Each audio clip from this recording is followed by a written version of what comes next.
stories don't define you. How you tell them will. Hi, I'm Sarah Elkins, your host and chief story maker of Elkins Consulting. We share stories for many reasons, to persuade, to entertain, to connect. What we sometimes forget is the impact of the stories we tell ourselves. Whether you're sharing personal stories or business stories, how you share them makes a difference in how you remember them and in how you're perceived by the people you're interacting with. When you figure out which stories to share, difficult bosses and coworkers, successes, failures, the next step is to develop how you share them. Have you figured out your patterns, your roles in those successes, the discomfort, and your challenges? In this series, you'll hear stories that will resonate with you. You'll nod your head in understanding, and then we'll dig into the lessons from each of those. How many times have you been sharing a story only to be interrupted by a person eager to share his own? When I'm working with clients on communication skills, I remind them to listen for understanding, not to respond. But during this podcast, I'm asking you to listen and consider your own related stories, to listen and consider which stories in your life might have impacted you in a similar way. Dr. Carla Cooke, I am so pleased to have you on this podcast, Your Stories Don't Define You, How You Tell Them Will. Thank you for joining me. Well, it's absolute pleasure to be here with you, and I just thank you for the invitation. Of course. I was excited to meet you on LinkedIn. As soon as I started seeing some of the material, the content that you were sharing, I knew I had to chat with you. And I think I mentioned this earlier, just before I hit record on this, that you have this warm presence that as soon as I started reading your content, I knew I was going to feel connected in some way. So I'm so glad you took the time for this. Well, thank you for that feedback. And of course, once we had that conversation, I went and I started looking at your LinkedIn profile, and I ended up listening to some of your podcasts, and I felt the same way about you. And I love just the direction that you go in with this podcast. So I'm excited for the conversation. Well, thank you.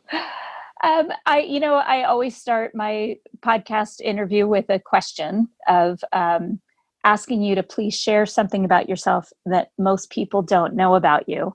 And as my listeners know, I always ask that question so that they have some context for the conversation that we'll dig into further on in the podcast.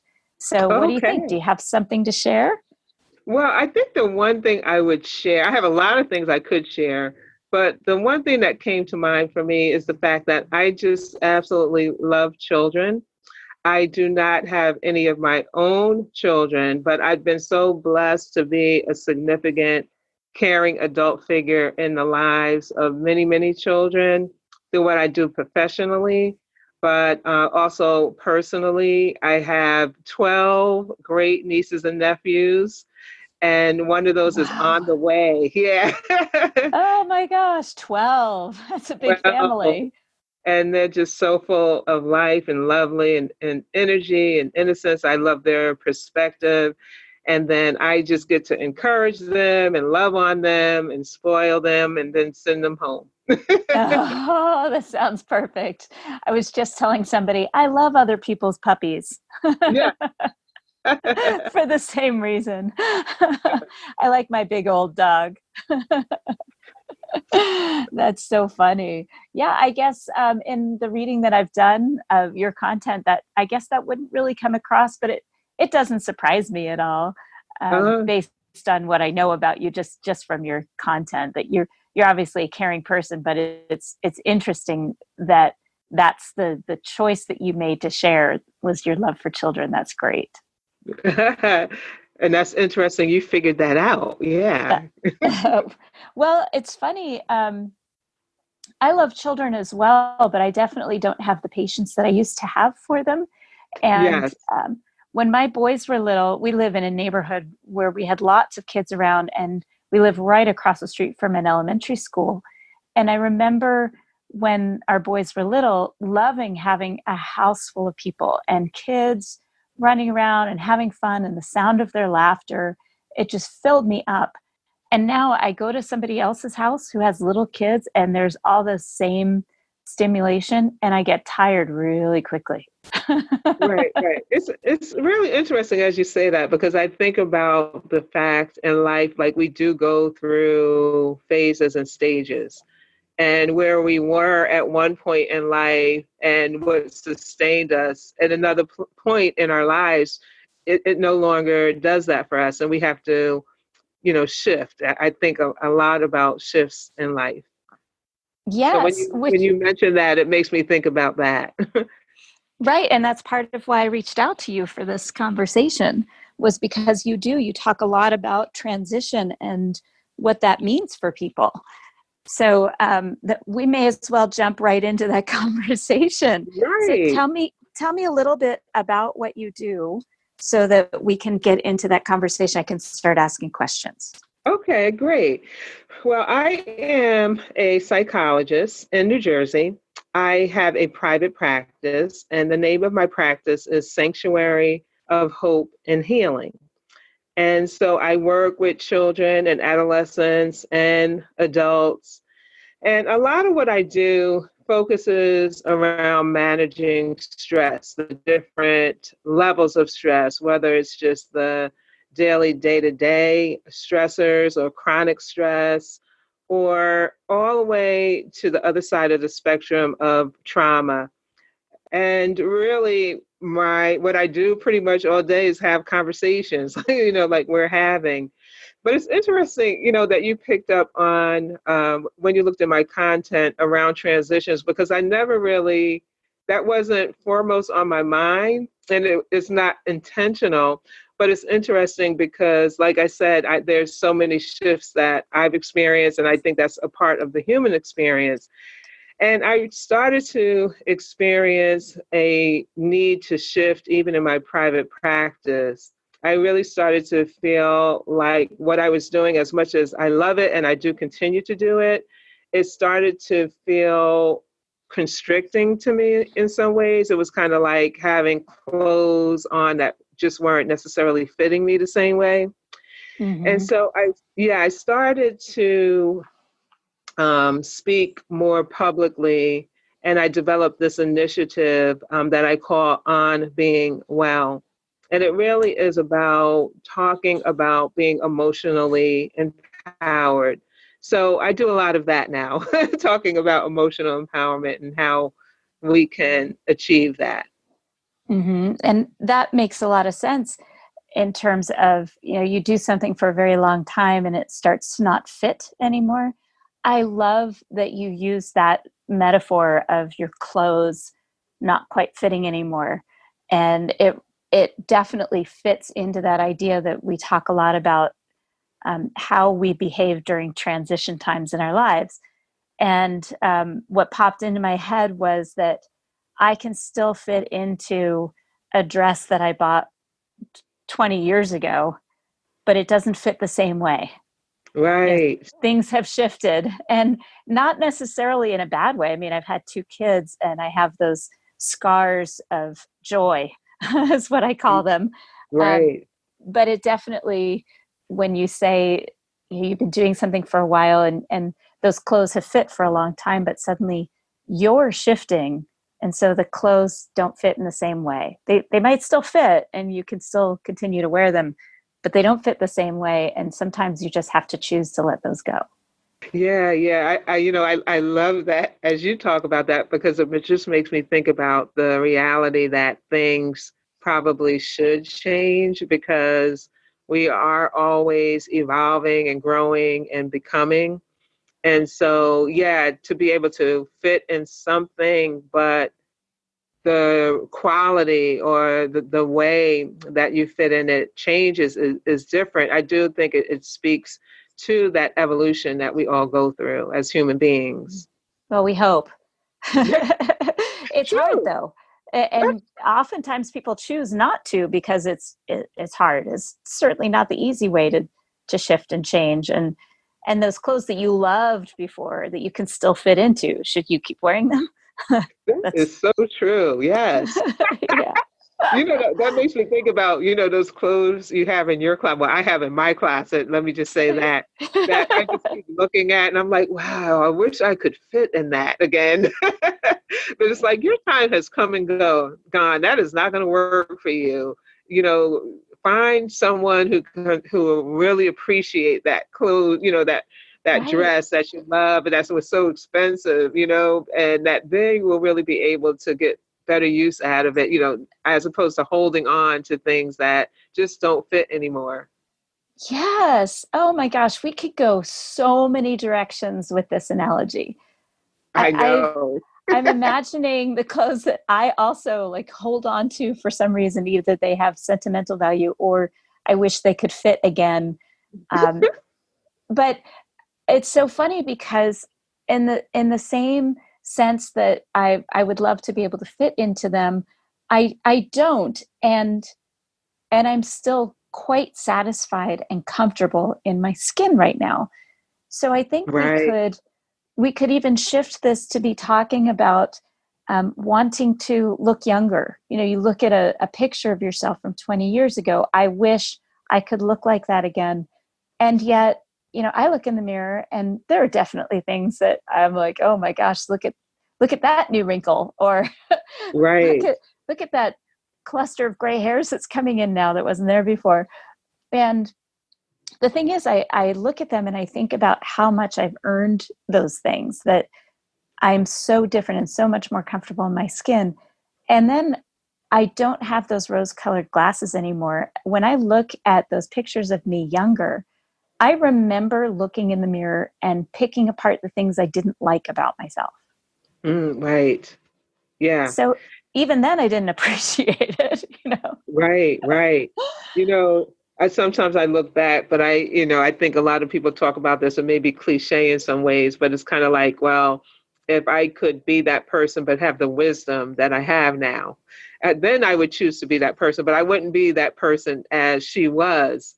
She was Right. naive and she still had a lot of growing up to do and so many experiences to have had. And as great and Mm-hmm. wonderful as she was, I so appreciate the person that I am now. Right. It doesn't sound cliche to me at all. And it reminds me of my friend Chris Macchiarola's book, No Approval Needed, that came out a couple months ago, where she interviewed, oh gosh, a lot of women from all over the world in their 40s talking Mm, about that decade and the transitional nature of that decade. And it's not cliche. I would say that right, most of the messages were so simple and the concept was so common. There were definitely outliers, but it was amazing how much comfort I got from reading it, in terms of knowing that so many other women feel the same way that I do. right. That's a great title, and it really does Yes. speak to that stage of life. Yes, I highly recommend it. And I'll put a link to it in the podcast blog that goes with this podcast. So, Excellent. our listeners can look that up. And just as a little side note on this, it's not just for women. A lot of the reviews on Amazon for that book are from men who read the book to better understand the women in their lives that are in that transition or going to be in that transition. So it's really great book. And a little disclaimer, I was one of the women interviewed for that book. Oh, Yeah. awesome. I'll have to pick it Yeah. up and take a look at it. Sounds great. Yes. And her episode that we did on my podcast last year was outstanding. And it was about transition and what our pivot points have been. Wow, So, wow. So we're just in yeah. this place of transition. Somehow we got to transition and coming on to speak with you. I had no idea that that's what it would be about, but it has turned out to be that we are talking about shifts Yes. and transitions, which right now I'm in many shifts and transitions. So I think it's very appropriate. Yes. So tell me, Carla, when you look back at that moment when you noticed your clothes weren't fitting anymore, that first conversation, the first part of our conversation where you said that you knew that you were good at what you were doing, but that something had shifted. Do you remember any particular moment where you realized, I'm still good at this, but it doesn't feel right anymore? I think the moment that comes to me, it wasn't necessarily, I'm still good at this, but it doesn't fit anymore. And it was more a moment of an epiphany where I was at a women's conference and I had done a workshop at this women's conference. And at the end of the conference, I was kind of lingering there. And there was this one woman who we never really had an opportunity to speak, but for some reason I was drawn to her right at the end. And I went over to her and I just introduced myself. And she said, "Oh my goodness, your workshop. I wasn't even in your workshop, but I feel like I experienced the overflow of it because the other women that came out, she noticed that just their appreciation, the value, and what they had gained from the workshop." And she said Wow. to me, yeah, she said, "You have to keep doing this." And it was like a very interesting moment because in my mind, somehow the workshop was over. Let me pack everything up and put it away and put it on a shelf. And when she said that to me, it just awakened something in me that had this memory that you've been led to do this more. You've been led to go in new directions. And in some ways, you almost kind of just put this on a shelf and went back to your own life. And so it was really a pivotal moment. It was just an unexpected moment. I couldn't have planned it, but it became so important for me. And following that moment, I, took some time and I was trying to figure out, oh my goodness, how do I move forward in Yeah, this? what does this What, mean for my daily life? exactly. So, yes, it must have made a big difference that you walked away from that trying to figure out what it meant for your daily life, what was going to change because you had this pivotal moment. What happened? It really did. I had to take about a month just to take it all in and to really begin to think about, so what does this mean and what direction do I now go in? And from that moment, what really happened is I initiated a weekly Facebook Live program that I called Talk Tuesday. It was my On Being Well initiative that really I gave birth to. And so I started this weekly talk about how to be emotionally empowered. And that went from a talk to talking, publicly at different places. And now I actually have a radio program, and it's the On Being Well radio show. So from that one pivotal moment, it just was a springboard for so much more, and me really kind of moving in this empowered way and something that I'm so passionate about and love. Hmm. That's so interesting. I love that there was a moment because I have a theory that these pivot points are gradual, but that if we can look back, there is a moment where the dimmer switch has been coming up and all of a sudden it flips all the way on. I believe that as well. Absolutely. There's usually one moment that just stands out that becomes transformative. Right. Even though a lot has led up to that. Yeah, absolutely right. The moment could not have occurred had not everything come before it. Yeah, I believe that as well. Exactly. Exactly. So that was the first thing that kind of came up in my head. And then the next thing was how you just took it and you ran with it. Do you remember another moment when you went live with this Facebook thing where you had that, oh my gosh, this is right. This is exactly the right thing. I'm where I'm supposed to be. Wow. Oh my goodness. So I believe when I first launched the program, it was interesting because I think there was part of me that wondered, okay, is anybody going to show up? Right. Is anybody going to appreciate anything that I have to say? And I can remember, the very first Facebook Lives that I did, and people were signing on, and I was like, oh, okay. I really actually have something to say that people value, and it's worth listening to.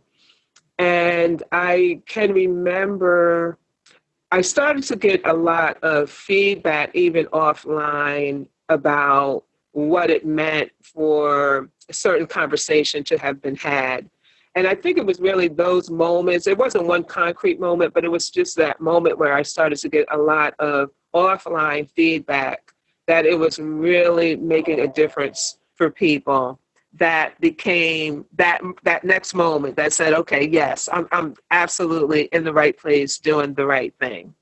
Oh, that's terrific. I had a moment similar to your moment after that workshop about 5 years ago when I had my first real keynote session, and it was in LA at the International Tour Management Institute's annual symposium. And I remember as I was walking back through the room of like, I think about 300 people, I was walking back through the room to go to the bathroom because I had had so much coffee just to get myself to calm a little bit because I was so nervous. It's the first Right. big keynote. And I remember at least 3 or 4 people kind of stopping me, even though usually people don't stop you when you're beelining, when they can tell you're, determined to get somewhere. And it was to the bathroom for me. I remember at least 3 people actually physically stopping me, touching me on the arm and saying, "So is your book for sale somewhere here?" And I remember going, "Oh shit, now I have to write a book." Right, right. But it's funny because I think a lot of people don't look back at those moments to find those pivot points, which means that when they're going through those motions and doing what they're meant to do, they're not taking those moments to think, "Oh my gosh, I'm in the right place." And Right. that's why I ask you that question, is because if we continue to just move forward without acknowledging those moments, then we stop celebrating those moments and we start to doubt where we are and what we're doing.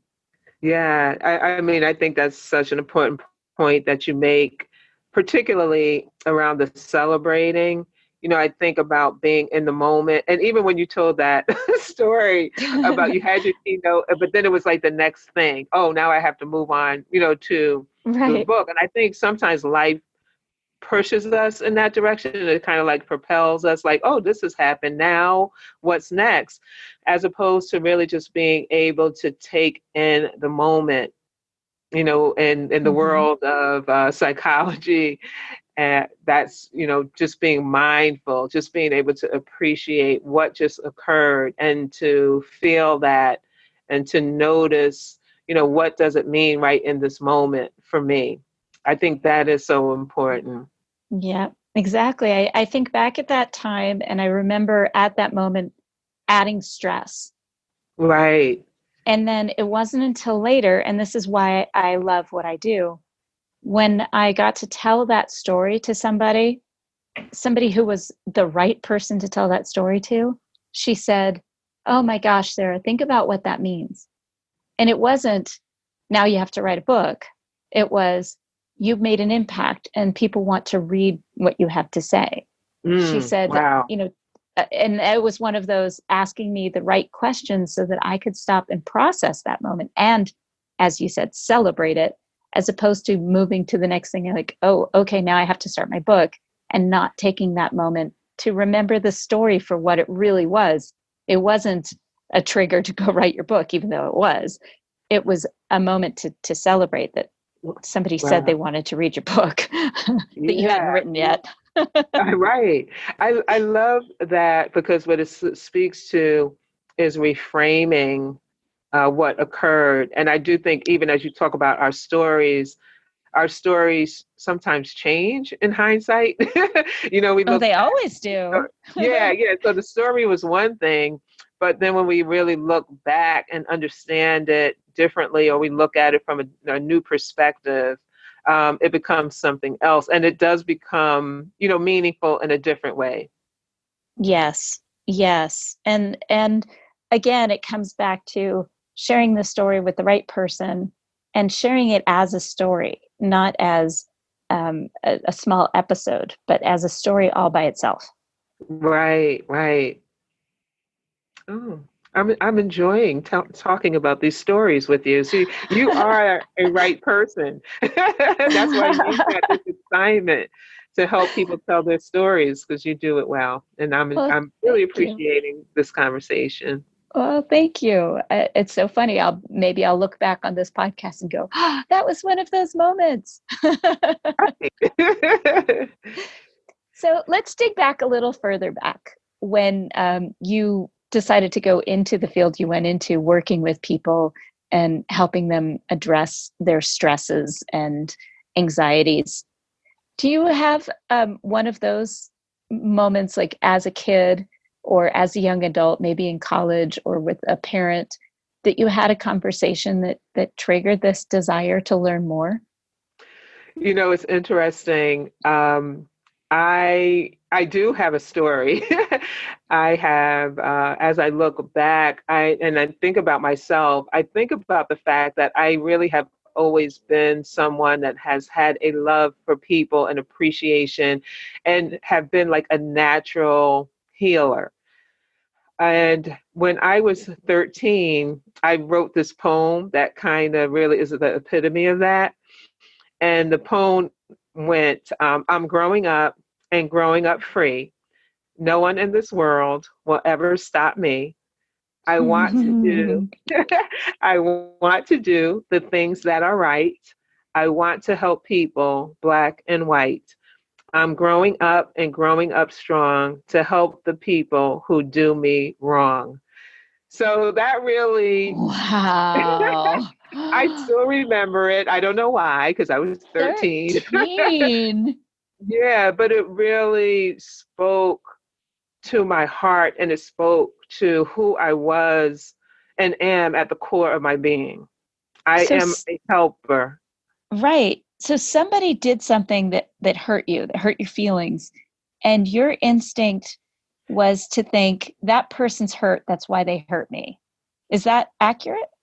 I don't remember what was the impetus for this poem. Well, So, clearly something happened that you decided that the clearly, person who was hurtful to you didn't deserve to be hurt back, but deserved to be helped. yeah, yes, That's clearly, powerful. yeah. Wow.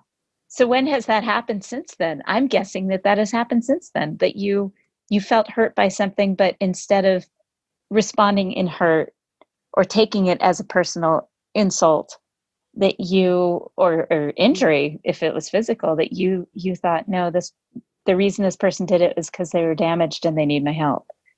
Well, it's interesting that you asked that question because, when I learned about your podcast and the telling stories and, what were some moments for me, I kind of jotted down just a few experiences that I've had. And a lot of them come out of an experience of hurt. Some of the things that I noted. And I just kind of think I actually am a person, it's interesting, that appreciates pain. I believe pain, and I think we mentioned this before, can be transformative. I Mm-hmm. believe that a lot of times it is in our pain that we grow, in our pain that it becomes really a part of our purpose. But as you ask me that question, one of the stories I actually was thinking about was an experience that I had like around the age of 22. And it was really my first adult experience with racism. I had, out of high school, I went to a community college and I was not successful, but I was very determined to get some vocational training. And I was so excited about computers. At this time, the Wayne computer had just come out. This was like a big deal. I was on fire for this. And I Mm-hmm. was so motivated to go to school. And I went to school and I learned about data entry. And I had gotten this job doing data entry. And me and another young woman had started at the same time. And I learned that she had been given a raise and I wasn't. And it was very painful for me. I understood that it was about institutional racism. I had no question about that. And I had to figure out, how do I really wrap my mind around this? How do I understand how to move forward? How do I not allow this experience to define me in a very negative way? And I came upon this book, and it's called From Superman to Man by J.A. Rogers. And it's a book about a Black man who was very highly intelligent, and I believe he was educated in another country. But in the United States, the only position he could have was as a porter on a train. And he's on the train and he meets this white racist Southern politician. And they get into this debate about life and history and religion. And so, in essence, what happens is that this person he's talking about, how, in his eyes, he was the Superman, but by the end of this conversation, he's just a man, just like the porter was a man. And this book just really was so significant for me. It just really helped me to understand my experience. It helped me to just kind of use it as more of a positive way, again, of wanting to move forward and not allowing this experience to taint me, to change me in a negative way. But for me to know, I'm a woman just like everyone else, someone who doesn't look like me is a woman. I'm a human like everyone else is human. I'm good enough, just like other people are good enough. And this experience is not going to change me in a way that I'm not going to even appreciate or like the person that I am. So that's one of those stories and one of those moments that was hurtful and that was full of pain. But I was able to come out on the other side, still determined to move forward. I went on. I continued to be a great data entry person, and I got promoted. I got promoted to computer operator. I was training to go into computer programming, and then I remembered I love people. another shift, another trajectory, and I went back to school, and I went to school for psychology. So, wow. And did you ever confront the situation as far as not getting a raise when the white girl next to you did? I confronted it internally.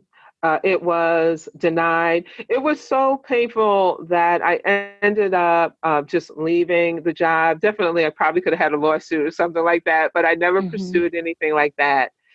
And I think for me, it was just such a disorganizing experience. And sometimes I look back on it and I don't necessarily think I had the external support that would help, that really, could help me navigate that situation. Like, Right. okay, when things like this come up, this is how you Right. You handle didn't. this, in a legal way, because Right. you want to make them accountable so it doesn't happen to someone else. So it didn't go in that direction. Huh. But it didn't stop me from becoming great either.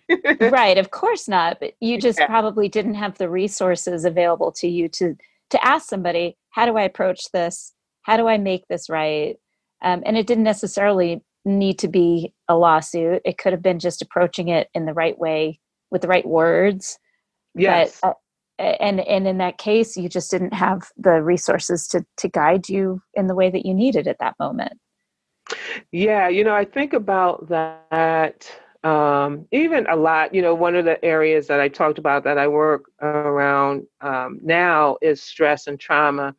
And I do think about the experience of people who live in a world that, um, minimizes who they are, sees them as invisible, understands them as a threat based on color or religion or some other thing, and how, Arbitrary. Yeah, some yeah, other yeah, arbitrary. the identity thing. Absolutely. And Yeah. the trauma of that and how disorganizing it really is for people and how destructive it is to our souls and our spirits. So you've used the word disorganized or disorganizing twice in the context of that kind of trauma. And at first I was like, disorganized, is that the right word? But then I realized at first I thought maybe you were referring to the organization that you worked for being disorganized. But then I realized that when you have order in your head about what things are supposed to go where, and something shifts so that it makes everything come out of order, then disorganized is a perfect word to describe it. Yeah, it really is. I mean, this now we're getting into like the neurobiology of trauma, but it really does speak to the fact that when we have these experiences, it's not a cognitive experience, it's more of a physiological experience. Our body goes through the experience of, adrenaline is increasing, cortisol levels, our frontal lobe of our brain, it kind of goes offline. So our Right. ability to process and think in a, rational, linear way is not available anymore. And so it does actually become a disorganizing experience for Right. us. Because your Yeah, system, your physical neural pathways, your neural yeah, system is offline. absolutely. And your reptilian brain is taking over, fight, flight, or Uh, freeze. Oh my yes. gosh, I love this. I could talk about this for hours. My friend Melissa Hughes, and I mention her in lots of my podcast episodes, wrote two books, Happy Hour with Einstein and Happier Hour with Einstein, about the Hmm. application of neuroscience in your everyday life. So, Wow. understanding why cortisol is released and how to stop it from flooding your system by a hug or some positive thought or mindfulness to be able to kind of short circuit the production of cortisol. So when you say disorganized, now it's all coming together in an even more clear way in my Yeah. head about why you choose that word. Yes, yes. Since you mentioned that, I just have to plug my book. Yes, Which, please, please, please. yeah, it's called the On Being Well Workbook, Foundations of Positive Emotional Health. And it really is about the neurobiology of living, how we have this, tendency to be on go and to be flooded with all of these stress hormones. And it really speaks to how stress is really a part of that and what we can do to help our body to be calm, to calm down, to be more in the moment. And I kind of have the book set up in three parts, although it's not a three-part book. But the first Mm-hmm. part does speak really more so to things that we can do to be calm and to activate our parasympathetic nervous system, the part of us that Mm. goes into more of a relaxation. So things like deep breathing and progressive relaxation and guided imagery and things like that. And then the second part speaks more to mindset, how we can start to think about, perspective, self-talk. And then the final part is really more so about like the nuts and bolts of habits, things that we can do to function better, like sleep and eat well and movement and handle Mm-hmm. habits and things like that. So yeah, That that's sounds on the terrific. Being Well workbook. On being Thank well. you. Well, we will definitely have a link to that book on the blog post associated with the podcast. And I'm so glad you mentioned that because I meant to mention it. Right, so did I. So, oh, that's terrific. And it'll be a perfect complement to this podcast for our listeners to be able to really dig into the application of mindfulness and some of what we know about the neuroscience and your brain and Yeah, a daily application as opposed to that high level, this is what happens when this happens. So, yeah, yeah. And yeah. taking care of our pain, because I think a lot of times it is because we've endured so much in life, we're carrying a lot. And sometimes we're carrying it in a way, it's kind of like when if you hurt one leg, you start compensating with the other Right. leg, and then you start to hurt the other leg. Right, of And so I course. think a lot of times we're compensating for the pain that we've had. And it is a great opportunity to kind of just take a step back and kind of go back to the basics and look at those foundations of my positive emotional health, and how can I start to really have that strong foundation so that I can build on that and move forward in life in more of a productive, intentional, healthy way. Mm-hmm. Yes. That's all I can answer for that. Yes. I like that answer, yes. Carla, this has been such a good conversation. I've really enjoyed visiting with you. Your laugh fills the room, and I'm so looking forward to reading that book, which I will be ordering in a few moments as soon as we get off the Awesome. phone. I'm really I looking forward to appreciate it, it. and I know a lot of people who will benefit from it. So I've been giving Melissa Hughes books as gifts to people, and now I have another one to give. So I'm excited to have another resource for myself and for my friends. So thank you. Oh, thank you. Thank you. You can get that on Amazon, but you can also go to my website, which is Sanctuary of Hope and Healing. Sanctuary of Sanctuary Hope and of Healing.com. hopeandhealing.com. Yes. Great. Well, I will put that in a link on the website, on my website, along with this podcast. And for our listeners, just remember that you will have all access to those resources on my website, elkinsconsulting.com. Carla, thank you again for being on the podcast. I really appreciate your time. Sarah, again, thank you so much for the invitation. I have appreciated talking about these stories, some that were forgotten, some that I've never really talked about publicly. And I'm sure even this moment will be a shift for me going forward. So thank you so much for your My time pleasure. and for this platform. My pleasure. Thank you for listening to Your Stories Don't Define You, How You Share Them Will. Please visit my website for more podcast episodes, blog posts, and information about how I can help you develop and share your stories at elkinsconsulting.com.